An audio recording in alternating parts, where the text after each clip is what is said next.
Hello, everyone, and welcome to the Softball Canada Speaker Series presented by Rawlings Canada. Today's webinar will feature a Slo-Pitch panel with our guest speakers Tom Buchan from Slo-Pitch Ontario, Karina Zanoli from Softball Alberta, and Stéphane Chapdelaine from Softball Quebec.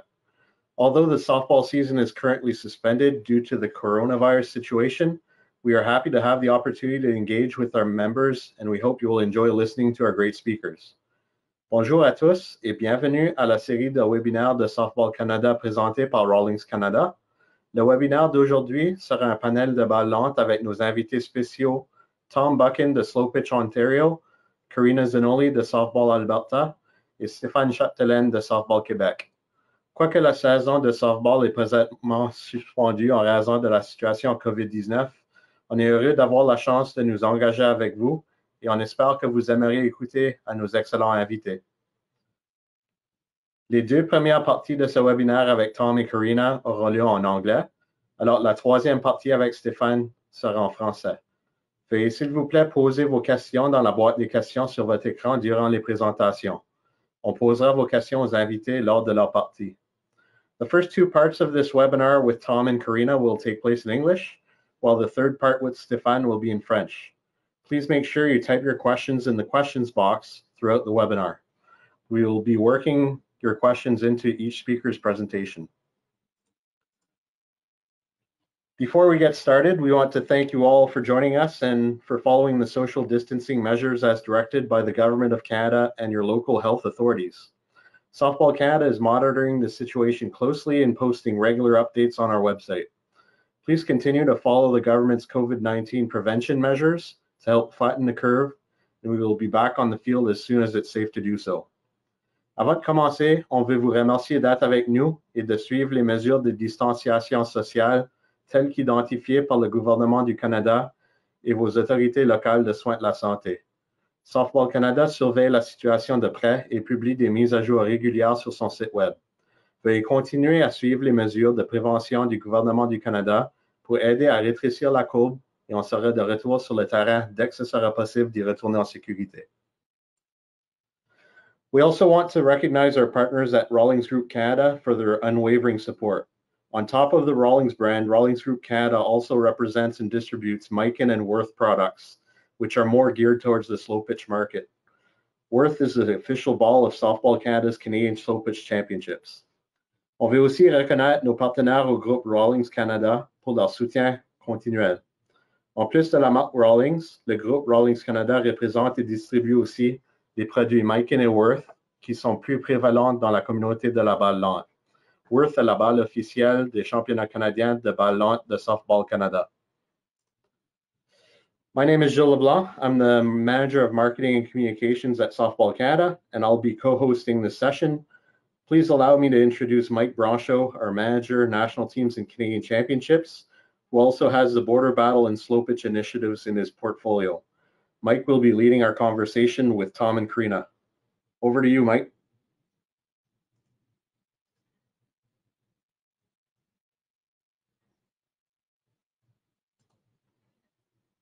All right.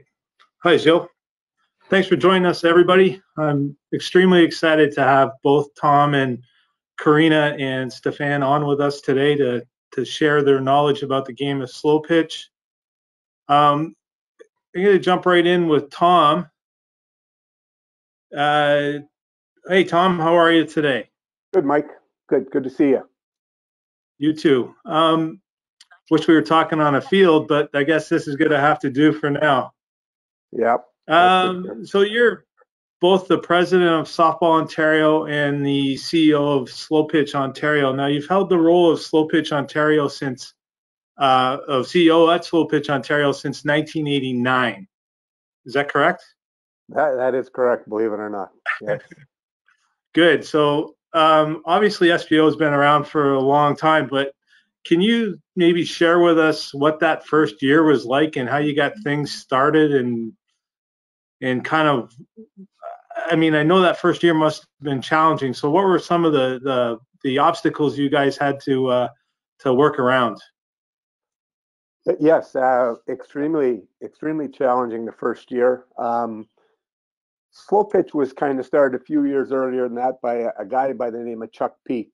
He had a vision of trying to get some organization into the sport, and in the first few years, it grew to a level that they felt they needed a full-time person to kind of head the association. And at that time, in 1989, I was a volunteer with Slo-Pitch Ontario in Sault Ste. Marie, actually.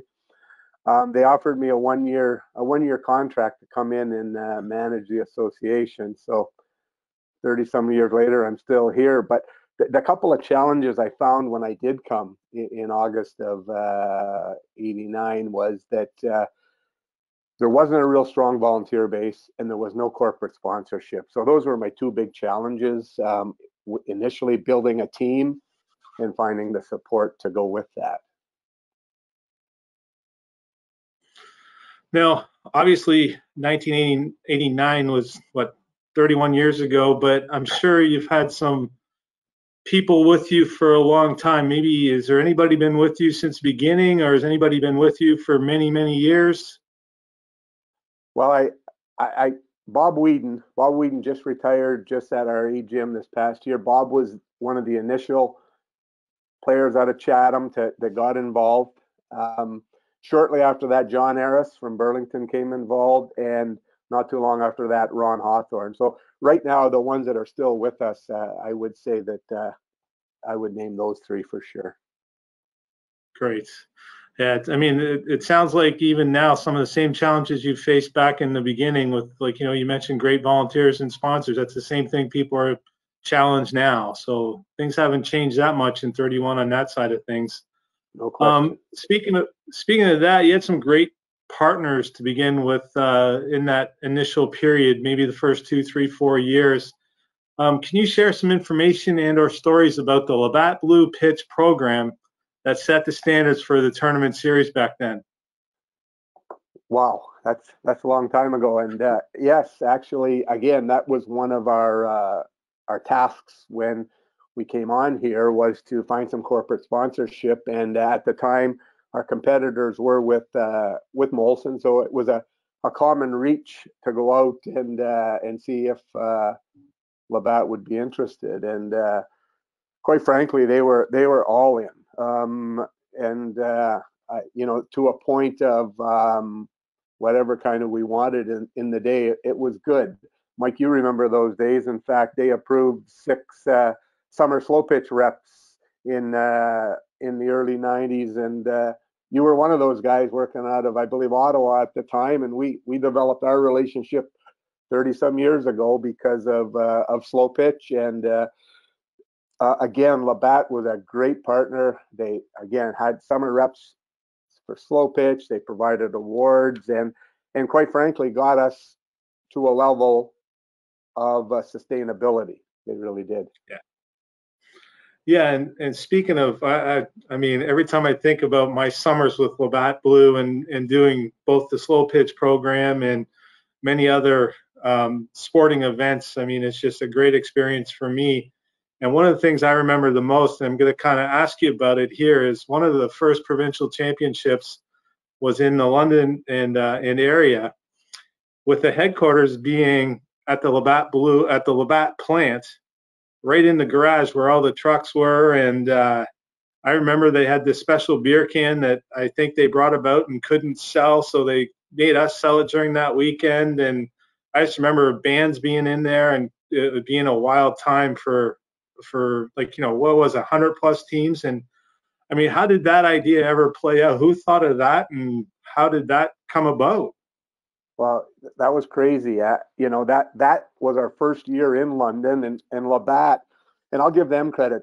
We were looking for arenas, and we were looking for all kinds of options for a hospitality. And I believe the first year we had about 350 teams, and we didn't know what to do. So one of the managers at Labatt says, "Why don't we use the garage?" And I said, "Garage." And so we went on a little site tour, and I thought, this could work. But give them credit; they did a fabulous job. To your point, they promoted things. They had cases and skids of cases to provide walls, and it was just a great environment that, quite frankly, we've never duplicated since. And unfortunately, it came at such a high price to transform that garage. We just couldn't do it the next year. It was a one and done type of thing, but it was an outstanding. People still to this day talk about that event in the garage. Yeah, for sure. I mean, it's one of my most favorite memories of my time working with Labatt, just the people and, you know, bringing everybody from all parts of Ontario in, so many divisions, so many facilities. I remember standing on ladders with your scoreboards and standing boards, and there were so many of those across the top. And you're right, they did a tremendous job promoting not only themselves but our program as well at the time. So hats off to Labatt. And you know, fast forwarding now to recent years, obviously you don't have that partnership with Labatt, but how has your programming changed, and more importantly, how do you stay ahead of your competition? That's always a challenge. We've got great competition out there that do a good job, so it makes us even better. I think that transitioning, we're really focused on our league play. We really want our leagues and the teams to feel part of our program. But with that, we've really, in a way, tried to stay ahead of the competition with our secondary programs that you know, we offer. We offer a senior circuit. We offer a series for our elite teams. We offer high school. We've kind of offered a broad gamut of specific programs that I think have become real successful over the years for us. Good. Now, further to that point, you know, what actual levels do you service yourselves? Like, in other words, you mentioned high school, so how is that serviced by you guys, and what other levels, just for the sake of conversation here, like A to E or masters as well, and what levels in those specific programs? Sure. Right now, you mentioned the high school. We run a high school girls tournament every year. We're looking at 32 teams from across the province, and that's, again, that was an area where we felt there was a need for an event, so we started it, and I think we're in our 20 plus years now. And moving from there, you know, some of the other divisions we offer 5 divisions in the men, the women, and the co-ed, A through rec. And we also have we're very proud of our seniors program, which we offer another 7 or 8 divisions, and we do have a circuit that goes with them. And to be honest with you, looks like this year we would have had 575 plus teams playing, wow, which is truly amazing to watch those guys play the game. But we go from 75 right down to 40 in 5-year increments, and it's again a niche that we felt that needed to be explored a little bit for. For sure. And how many teams across all levels do you figure you guys register in a given year? 4,000 plus teams. You know, 60, 70,000 players, somewhere in that area. Wow. Yeah, those are outstanding numbers. And for the people at home, if anybody wants to ask Tom a question, please use the chat area and type in your question. We'll get to some questions later on for Tom from the audience. So I want to talk a little bit about the Super Series, Tom, and you know, we talk about different levels. So maybe you can tell us about the Super Series and who that Super Series was targeted at, and I know obviously the A teams, but who else is in there, and maybe spend some time in telling us exactly how it works. Sure. Again, the Super Series came to us at the elite level, our A teams. Nobody wanted to host a tournament for men's A teams because they scared away other teams. So we thought, well, let's give them the ability to play every second weekend or so environment against their own caliber teams. So we reached out to our higher level teams, and the first couple of years it turned out to be very successful for everybody. And we incorporate a number of different things into it. We now have a point structure that the winner of the series, which they play about 7 or 8 events, qualifies for the Canadian Championships. And that's at our A level, men and women. A couple of years after we started with the A level, we added the women's A that, again, proved to be very successful, and it gave them the ability to play. And then we've added on a B, and now we have a C within the whole program. And you know, we're 8 to 10 men's A and women's A teams. We have probably in the area 20 to 24 men's B that participate, 30 to 34 men's C, and another 16 or so women's B and C. So it's no question one of our pride and joys. It's our flagship event. We're very proud of it, and we really appreciate the support that we've got from the teams and players.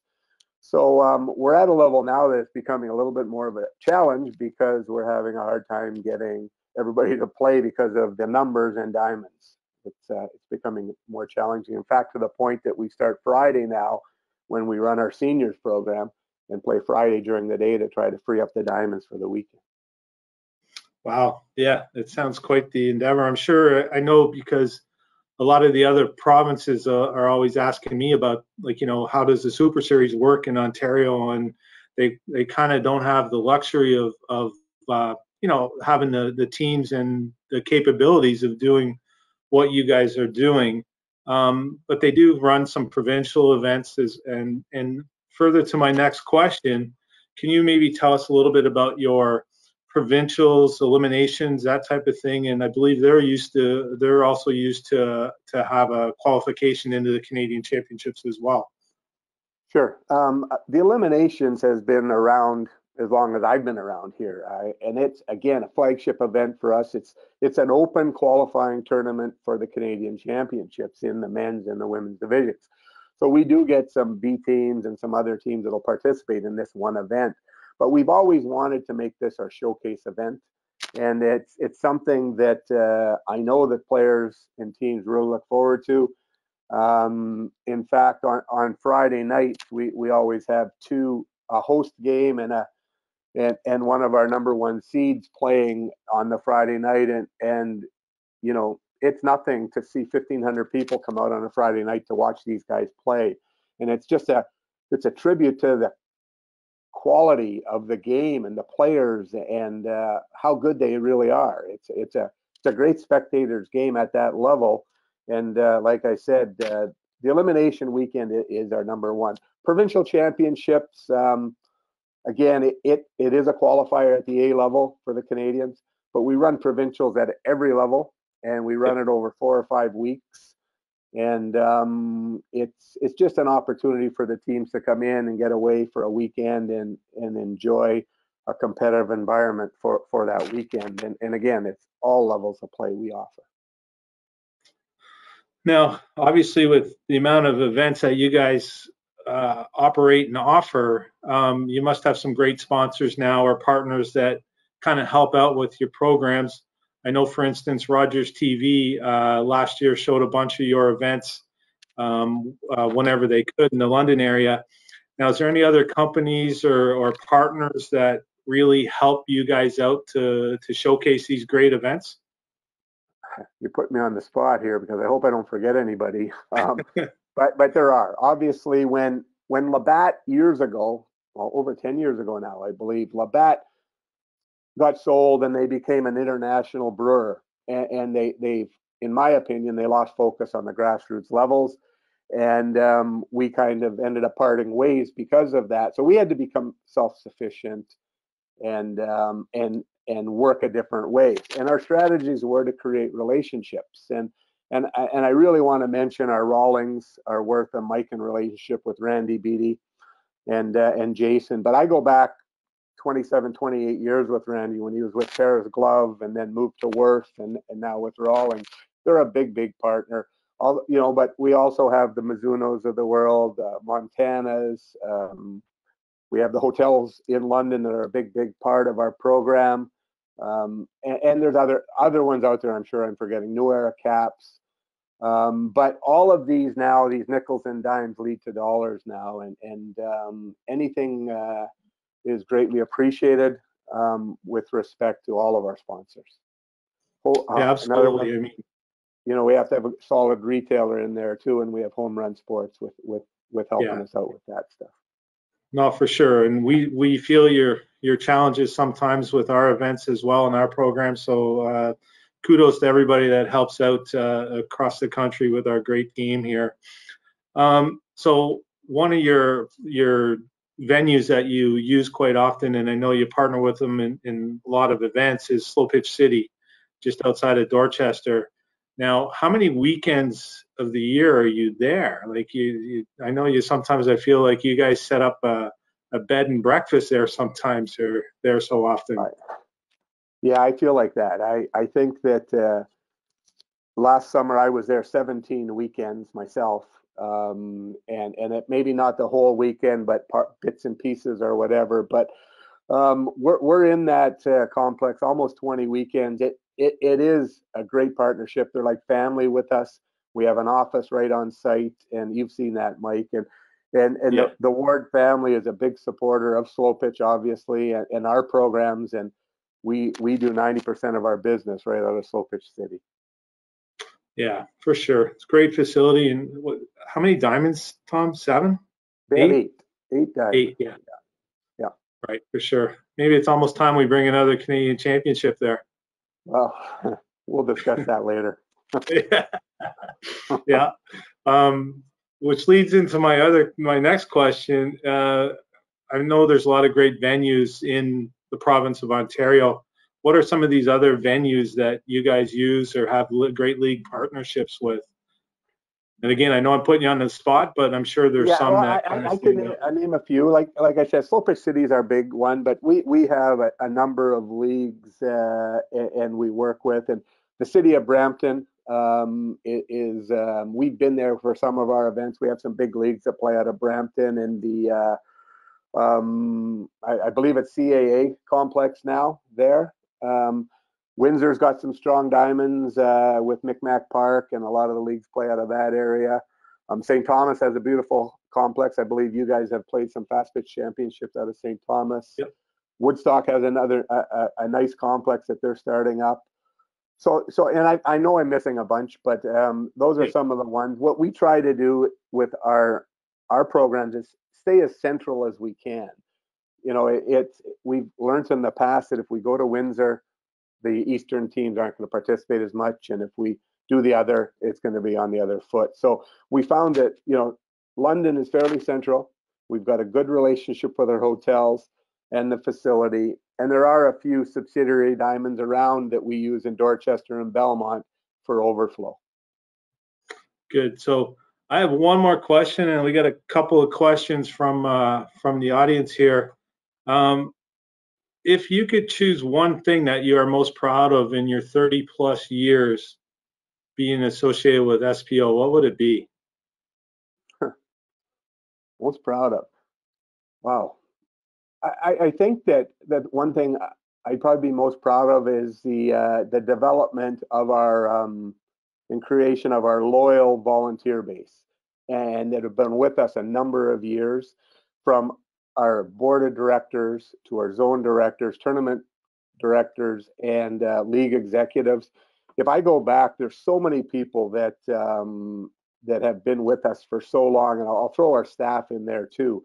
But with that, you know, I'm very proud of the family environment, the team we've created, and that's probably one of the biggest highlights, I think, and relationships, Mike, as you know, we go back 30 years, but how many other people do we touch in the province, in the other provinces, in Canada, internationally? It's a great sport, and there's a lot of great people that I've met over the years. Absolutely. So one of the questions from the audience here is, what are some of the online tools that SPO uses for registration, tournament standings, and etc.? Online tools. We've been doing online for quite some time. We developed our own program years and years ago to make make things a little easier. And I'll give a shout out to John Ayres for that, because John did a lot of background work on that. But it evolved to the point that we had to go and develop a complete system. So we're very proud of all of our stuff now is online, under our own program. And we developed registration for players, teams, leagues, events, and it's been good. It's been challenging, as you probably well know, anything that way. And we've got a relationship with Game On Mobile that helps us through our events and our event management through scoring and scores and things like that. Good. So I got one more question for you, Tom, from the audience here, and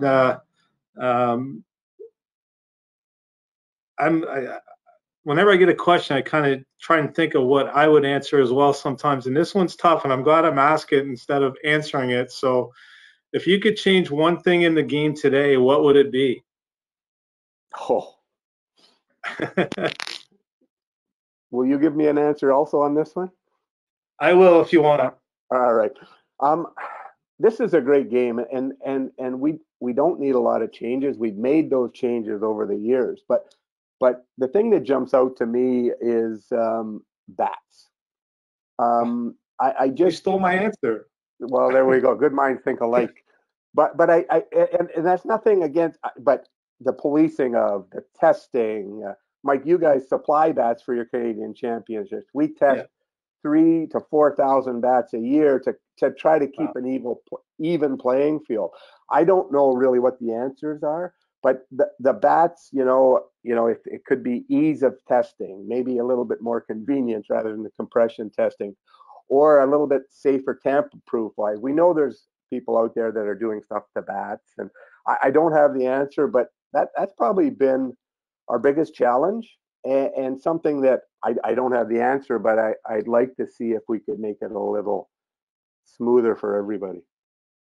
Yeah, I agree. I was thinking equipment whenever this question came up. I was thinking bats, especially just because you go back 20, 30 years and it was still a great game being played on the field, and now you got so many people that can hit the ball 300 plus feet, where back in the day there might have been only one or two, or if you had a great team there was 3 guys hitting the ball 300 plus feet, and now it's pretty common 1 through 10, 11 at the elite level to be able to hit it that far. So games changed, so I think it's also a fine line between rec and elite play, that sometimes the wrong guys gets the best bats in their hand, or the bat that shouldn't be allowed. And that's not saying they're cheating, but sometimes, as you know, the break-in period causes the performance of the bat to change.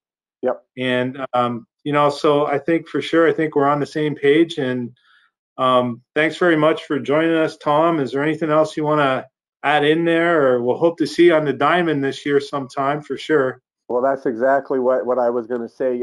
I had some calls earlier this week with our Super Series teams and players, and past weekend would have been our opening weekend, and instead of being on the diamonds talking, we have to do it through technology, and we're hoping to, being very optimistic that we can get out sometime. But I just want to let everybody know, thanks for attending, and be safe, stay well, and hopefully we do see everybody on the diamonds.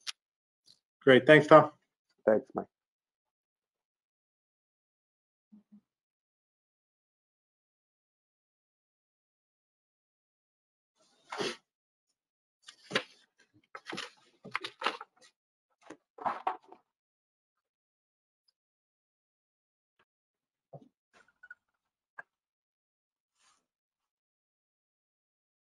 Hi, Karina. Hello.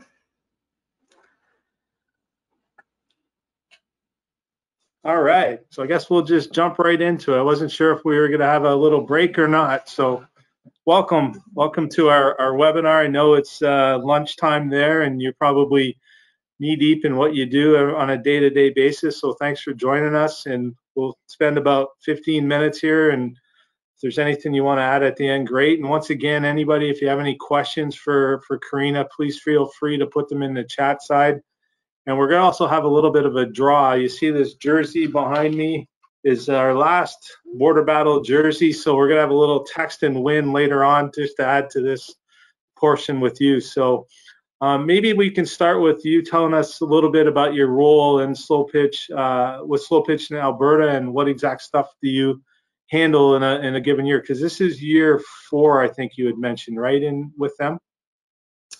Be mid-year 5 on as the Slo-Pitch okay. director. Actually, is my first year on the board. I was actually the director of our minor softball program. So 4 years as director of Slo-Pitch. Gotcha. So yes, I serve on the executive for Softball Alberta as the director of Slo-Pitch. Responsibilities basically are attending our board meetings, 4 of those a year, and that take place in Edmonton. Our budget meetings, our AGM, award ceremonies, supervising provincials, and then any other kind of special projects that come up throughout the year.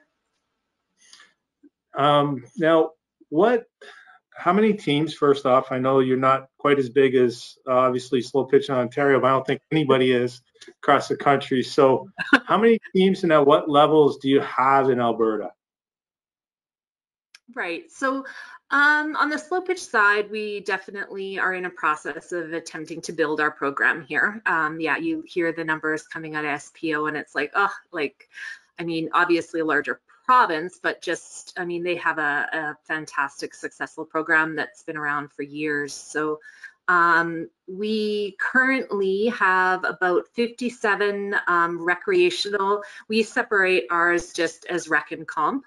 So on the recreational side that are affiliated through us for league play, there's 57 recreational teams that are registered with Softball Alberta, or were in 2019.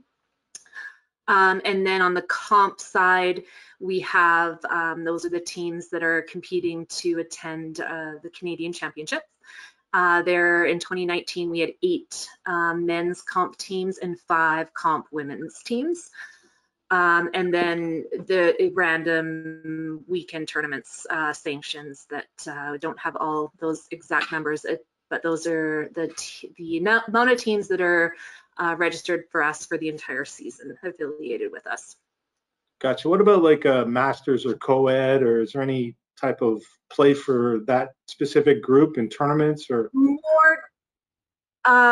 More just from a tournament perspective. The Masters is an area we definitely are kind of looking at addressing and providing for. But right now, it's most of our teams' league play is rec co-ed, and I believe 1 ladies league.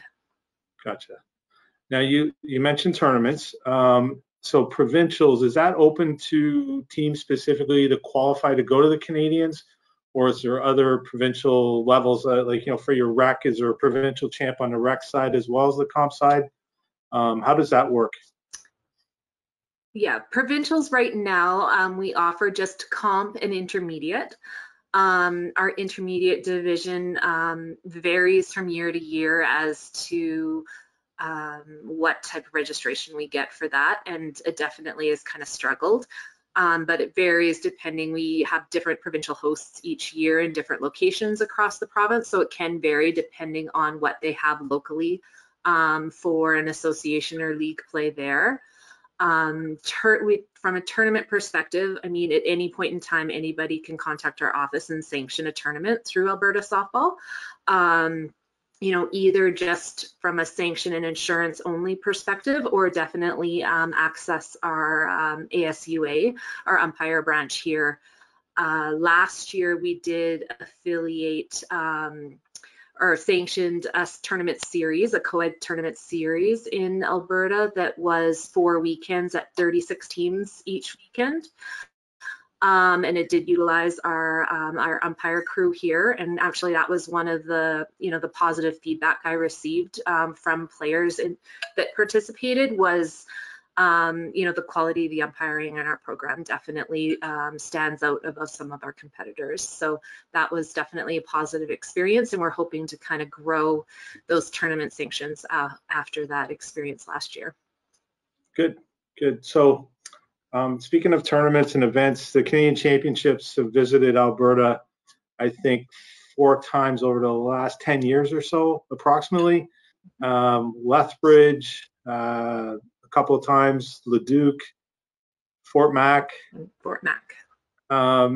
So have these championships helped Slo-Pitch in Alberta? And if you think so, Yes, which way? Definitely. Okay. Well, exposure, number one, first and foremost, but because we qualify our teams the year prior to a Canadian Championship, anytime we have a host coming up in the following year in Alberta, of course, we see our numbers at provincials increase because those teams, the cost to attend is lower. So we have more teams hoping to get those spots. So definitely the year prior to hosting a Canadian Championship in Alberta, we see increased numbers. And then once that event takes place and, the local attendance we've had great support at all of the camps that we've hosted here, we do see a little bit of an uptake in the interest at more specifically the comp level and teams, some new teams created and people want, to take their chance at getting in there and attending in the future. The one year in particular in Leduc, with Leduc being so close to Edmonton and where our staff is and a lot of our board members, Slo-Pitch as a whole, I think we saw a real increase in support for our program after that because our executive were out watching, our staff were there. Like I was playing in that one and I remember seeing Michelle behind the fence at some of our games. I think we got a lot of recognition after that event as to just how the level of play and it not just being recreational stereotypical slow pitch. So we saw a lot of growth and a lot of increased interest and recognition in the sport after that Leduc event specifically. Good for sure. And I think the more exposure our game gets at different provincial levels, I think it would help grow this slow pitch game across the country because it's always a challenge for sure. For sure it is. So speaking of you playing, you've had a pretty extensive career, I guess, on the field. It started in fast pitch and then went to slow pitch. Maybe you can share that with us. Sure. So I grew up in Manitoba and started as a fastball player in Manitoba.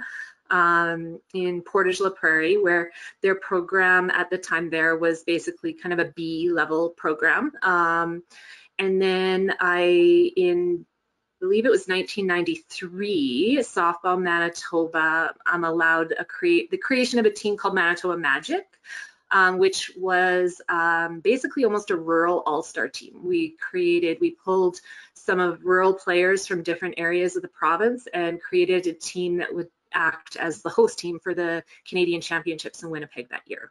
So I was a member of that team, and then that kind of opened the door for more of a higher level A competitive play for me. I attended 3 championships as a fastball player. And then when I moved to Calgary, it started competitive slow pitch in my 20s and have attended, I believe, 10 Canadian slow pitch championships. Fastball, I've got my 1 silver medal from '97, which was a super special. I was a pickup that year with Smitty's Terminators, and actually probably one of my most memorable softball moments was I made the game-ending diving catch in right field to end the game with a tying run on third base to secure silver and take us to the gold medal game, which we had lost, unfortunately. But Dale Newsham was my coach that year, and he actually saved the ball and carved this wood holder for it with a plaque on it and presented it to me later, which I still have. And so that was definitely one of my top moments.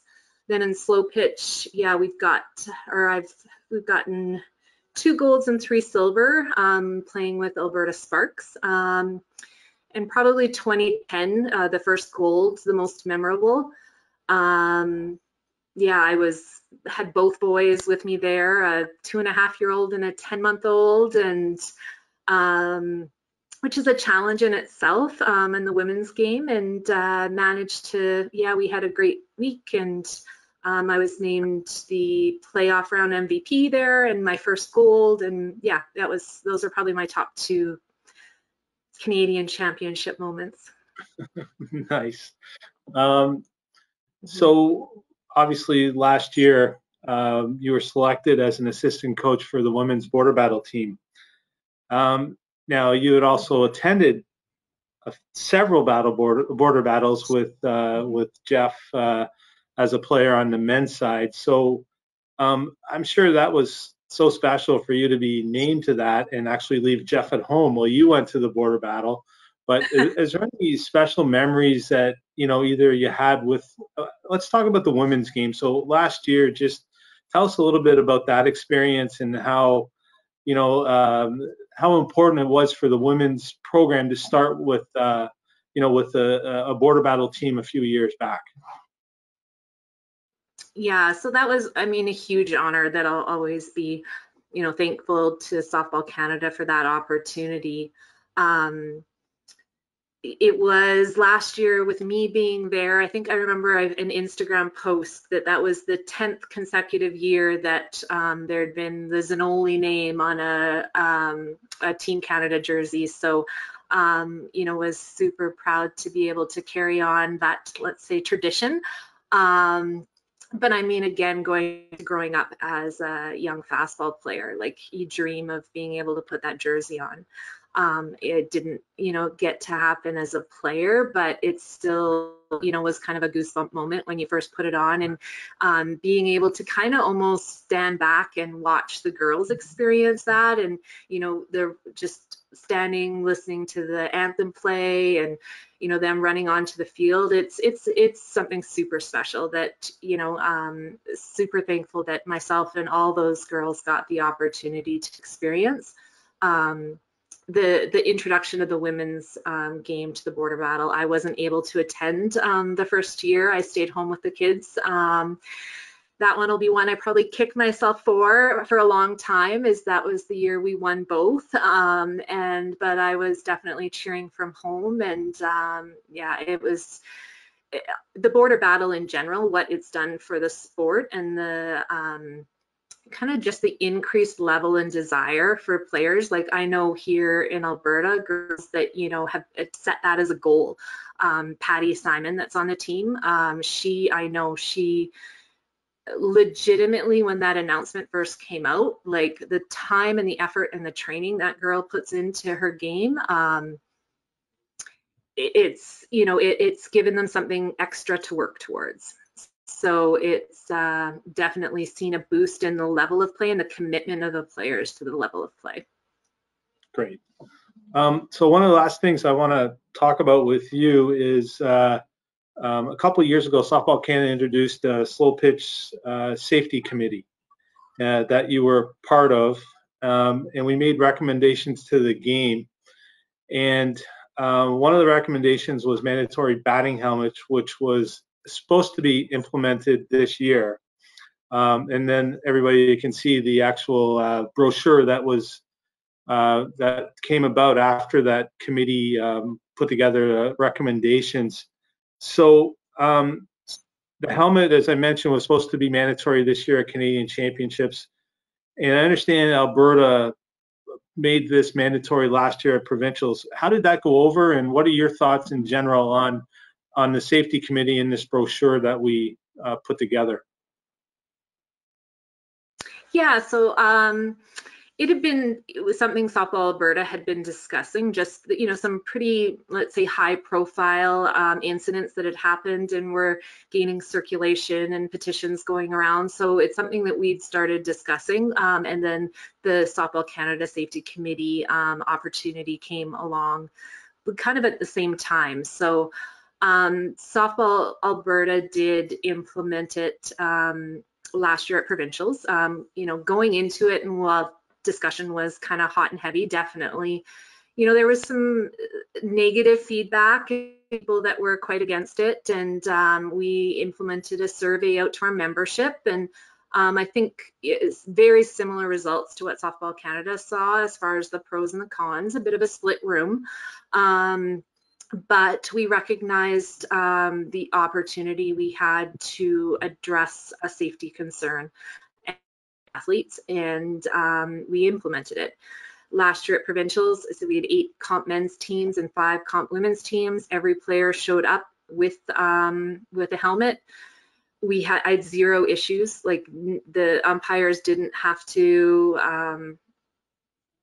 you know, enforce it at all. So one team, same thing, a Facebook post where of all their helmets lined up along the bench with their team logo on the front of them, and like they were posting that and sharing that, you know, and it was kind of like, it was a bit of a proud mom moment for me seeing that it's like we're doing this and we get it. And I supervised that event, and I didn't have one person come up to me and, you know, comment or have issue with it.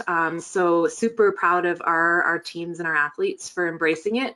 And yeah, I just think it's when you recognize a concern or a need, we have a responsibility to address it. So I'm proud of Softball Alberta for doing so, proud of Softball Canada for stepping up and doing it, and hopefully, you know, if Canadians goes this year or next year, that we see the same success at the Canadians level as we did in Alberta. Yeah, absolutely. And thanks for being part of that committee, obviously, and thanks for doing this. So we do have a couple of draws, as I mentioned. First one will be for the Border Battle Team Canada jersey from last year. And then the second one, since we're talking of safety, we have this great Rawlings large size adult helmet that was worn by or offered to our Border Battle teams over the years. And with that as well is a Rawlings short sleeve cage jacket that was also worn by the Border Battle size large. And here's the question, very simple. How many Border Battles has Team Canada won since its inception? So you can text the answer. Everybody that answers correctly will get a draw for the 3 prizes. The text number is 613-558-1117. Once again, it's 613-558-1117. And remember, if you're watching this on YouTube after, it's not going to work. So it's only for the people that are live with us right now. So thanks very much, Karina. Get back to those kids. Stay safe, and hope to see you on the diamond sometime soon. Yes, you too. Thank you. On va passer à une discussion avec Stéphane Chapdelaine, qui est avec l'équipe Précu-Femmes et le comité de balle de Softball Québec. Bienvenue, Stéphane. Est-ce que tu m'entends? Oui, je t'entends. Bon, parfait. Est-ce que vous avez la vidéo? Non, attends une seconde. Oui. Partager ma... Est-ce que c'est bon? C'est parfait. Merci beaucoup pour nous joindre aujourd'hui. Ça fait plaisir. Merci de l'invitation. Oui. On va commencer avec ceci. Comment est-ce que vous avez commencé dans le sport et où avez-vous joué et entraîné?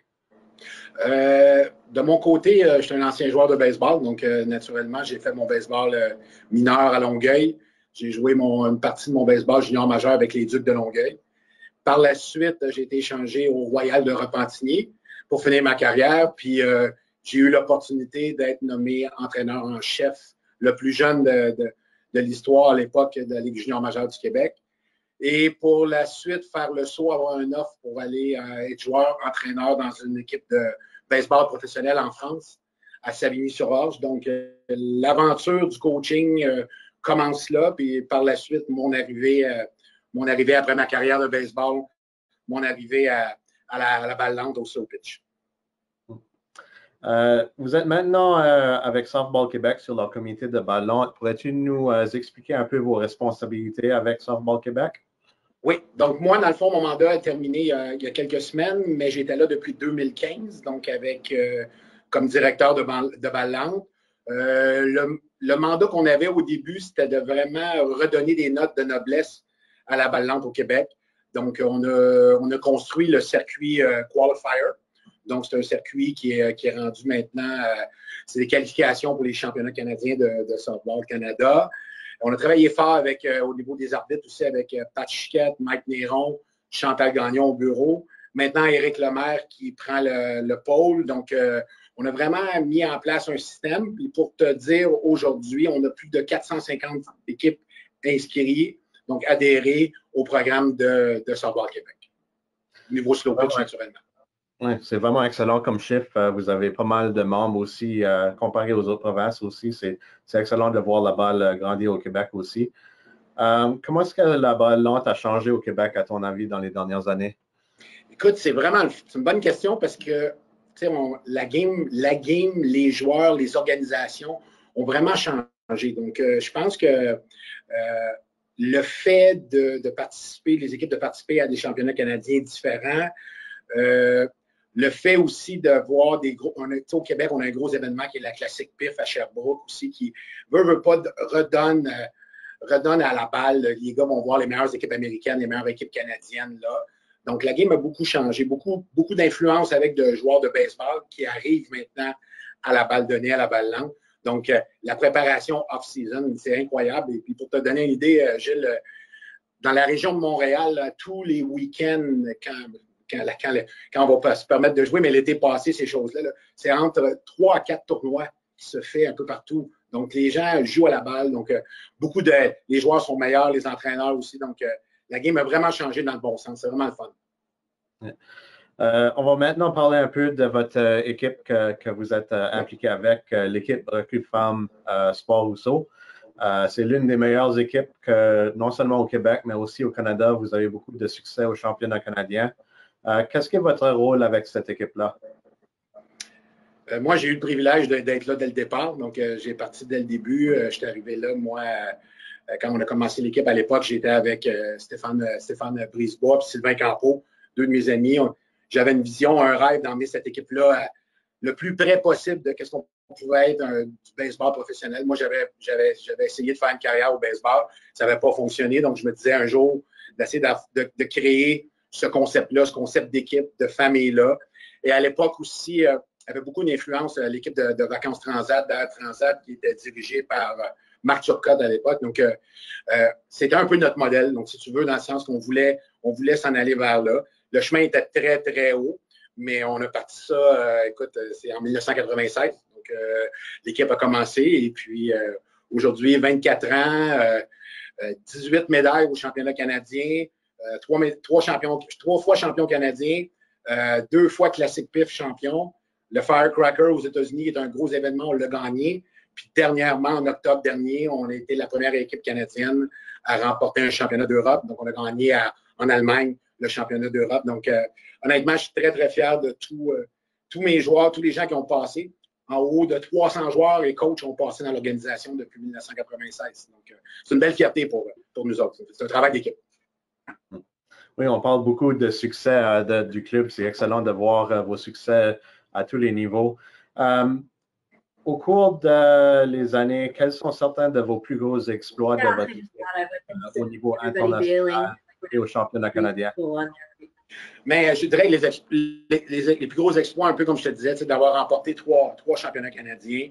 Le championnat d'Europe à Regenberg en Allemagne l'an passé. Donc, je te dirais que c'est quelque chose de spécial. Mais tu sais, il y a tout quelque chose. On a eu une grosse performance. On a été chercher un événement en Ontario qui est prestigieux à Aurelia. Donc, on a eu vraiment mais le plus important, je pense, c'est d'avoir eu la chance de faire développer nos joueurs, de les faire voyager, de jouer contre les meilleurs au monde.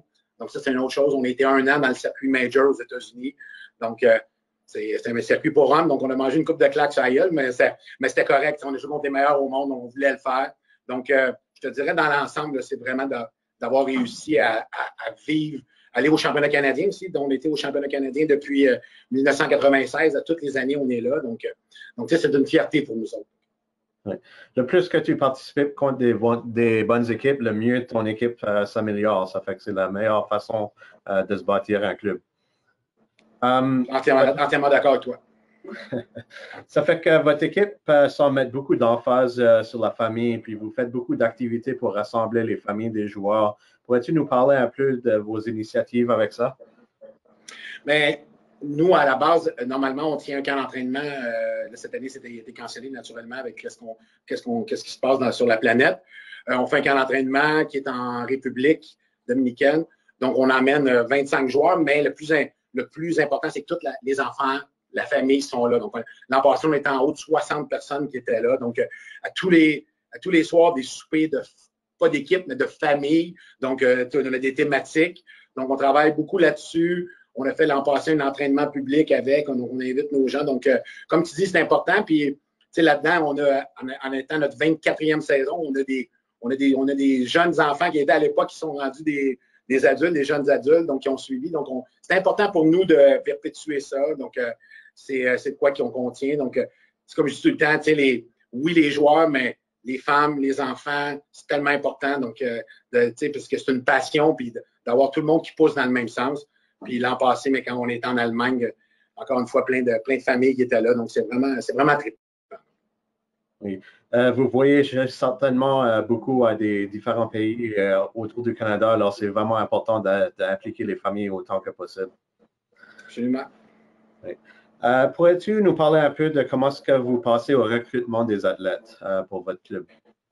Je te dirais que c'est une excellente question. Depuis 2015, on a fait vraiment un virement. Puis, si vous avez suivi un peu les vidéos de l'équipe, j'appelais ça comme on changeait le système informatique de l'équipe, dans le fond, un peu l'ADN. Donc, en 2015, le virement a été fait, c'est au niveau, on travaillait beaucoup avec les joueurs de baseball. Donc, les joueurs de baseball élite qui venaient de finir leur baseball junior ou qui jouaient professionnel, exemple, avec les Capitales à Québec ou certaines organisations. Puis, ça a commencé là, je te dirais, en 2015, avec l'arrivée d'Isaël Gonzalez qui venait des Capitales de Québec, du Club École des Pirates, Maxime Bouchard, la même chose, qui venait du Club École des Mets de New York. Donc, le virement s'est fait là. Depuis ce temps-là, mais c'était, pour nous, c'est gage de succès. Depuis ce temps-là, vous avez Jonathan Barlow, qui est un des meilleurs joueurs qui a passé dans le baseball, du programme de Baseball Canada, qui est avec nous depuis 2017. Osuvé Pelé qui est là. Jonathan Martin, cette année, qui arrive avec nous. Donc, c'est vraiment le but, mais tout en gardant proche aussi de ce qui se passe au Québec. On veut, dans le baseball, tout ça, dans la Slo-Pitch. Donc, c'est un mélange, mais je te dirais que depuis 2015, notre pépinière, vraiment, le baseball élite québécois. Tout le monde se cherche une place à jouer après qu'ils ont fini avec leur carrière, avec leurs essais dans le baseball professionnel aussi. Absolument. Ouais. Vous avez accueilli les championnats canadiens à Saint-Bruno en 2017. Puis vous avez travaillé fort vous-même et votre comité organisateur. Puis surtout que c'était à 3 différents endroits, vous avez des terrains de balle un peu espacés. Pouvez-vous nous parler un peu du travail que vous avez mis dans ce tournoi-là? Écoute, je te dirais que c'est vraiment un rêve, dans le sens que quand on a commencé l'organisation en 96, de penser un jour qu'on arriverait à faire un championnat canadien au Québec, dans la région de la Montérégie. Puis comme tu t'as bien spécifié, avec aucun complexe de balle.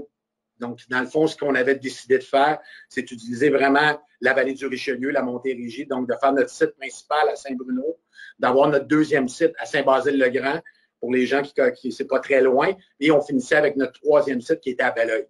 Donc, je te dirais que, écoute, c'est un succès, on est très contents, c'est fou, mais c'était au niveau exécution, c'était très, très, très difficile. On avait une grosse équipe qui était menée de main de maître par Stéphane Auger.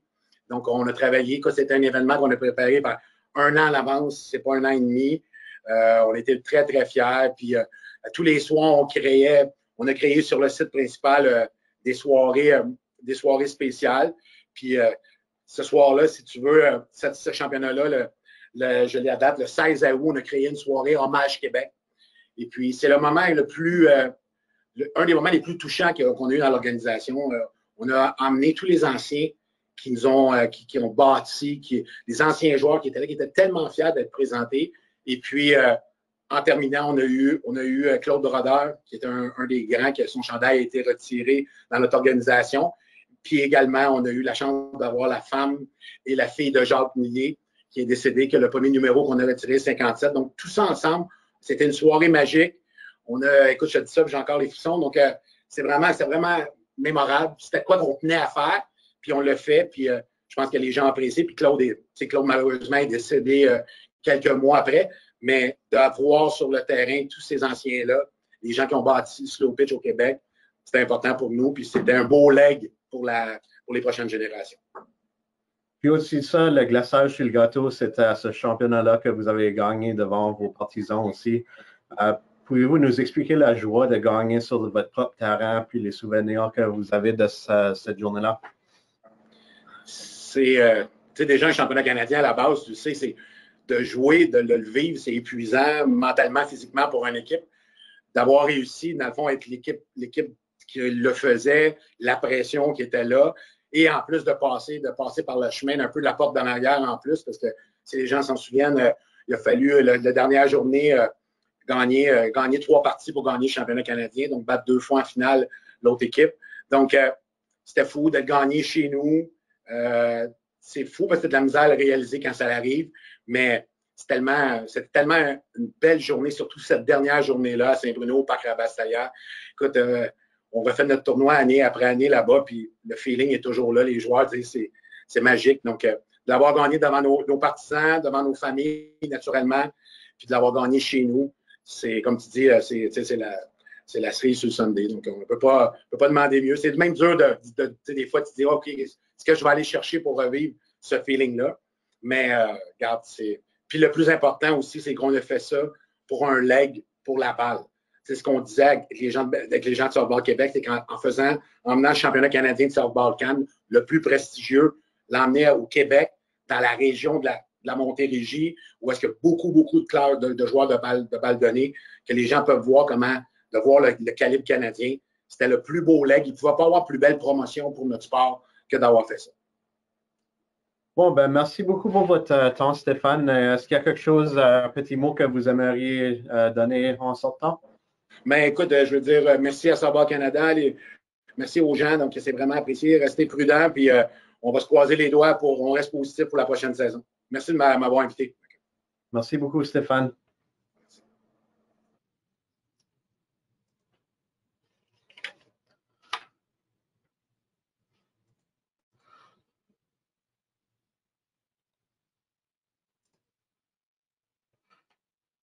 So I'd like to thank all of our guests today. That was a great chat with 3 of the most successful programs that we have in Slo-Pitch in Canada.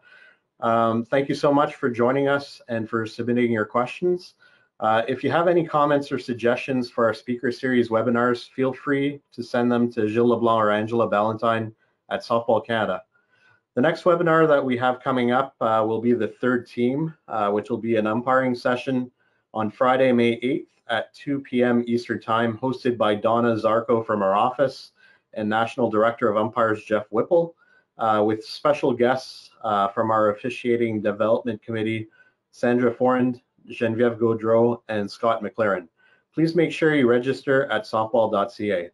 Cela conclut notre webinaire d'aujourd'hui. Merci beaucoup d'avoir participé, d'avoir envoyé vos questions. Si vous avez des commentaires ou des suggestions pour ces webinaires, veuillez les envoyer à Gilles Leblanc ou Angela Ballantyne à Softball Canada. Le prochain webinaire sera la 3e équipe, une session des arbitres, qui aura lieu vendredi le 8 mai à 2 heures de l'après-midi, animé par Donna Zarco et le directeur national des arbitres, Jeff Whipple, avec des invités spéciaux du comité de développement des arbitres, Sandra Forand, Geneviève Gaudreau et Scott McLaren. Inscrivez-vous à softball.ca dès maintenant.